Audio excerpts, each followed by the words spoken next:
सरकारी रास्ते से अतिक्रमण हटाने की मांग। किसानों ने उपखंड अधिकारी को सौंपा ज्ञापन। ग्राम पंचायत ढीपरी चंबल के किसानों ने आडागेला फतेहपुर मार्ग पर से सरकारी रास्ते से अवैध अतिक्रमण हटाने और भूमि की पैमाइश करवाने की मांग को लेकर उपखंड अधिकारी को ज्ञापन सौंपा है।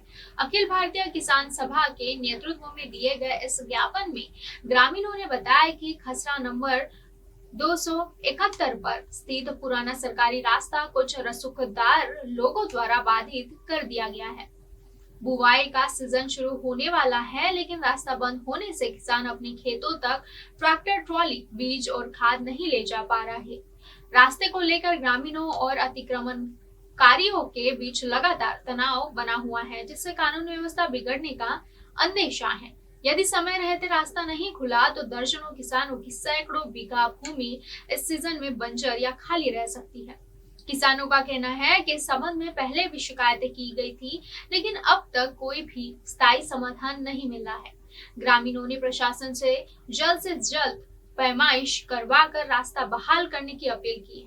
बाबूलाल बलवानी, तहसील सचिव, अखिल भारतीय किसान सभा, इटावा।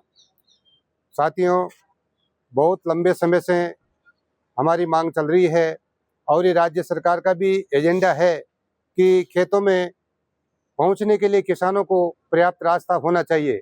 उसी मांग को लेकर के और ढीपरी चंबल से और आडागेला तक का जो रास्ता है, उस रास्ते पर दबंगों के द्वारा अतिक्रमण कर रखा है, जिससे मतलब किसानों को अपनी खेतों में आने जाने, खाद बीज ले जाने और फसल को वापस लाने ले जाने में बहुत भारी समस्या का सामना करना पड़ रहा है। इसलिए हमने इस संबंध में ज्ञापन 8/5/2024 को भी श्रीमान को अवगत कराया था, लेकिन श्रीमान ने ध्यान नहीं दिया, और ध्यान दिया होगा तो उसके ऊपर किसी प्रकार की कोई कार्रवाई नहीं हुई है।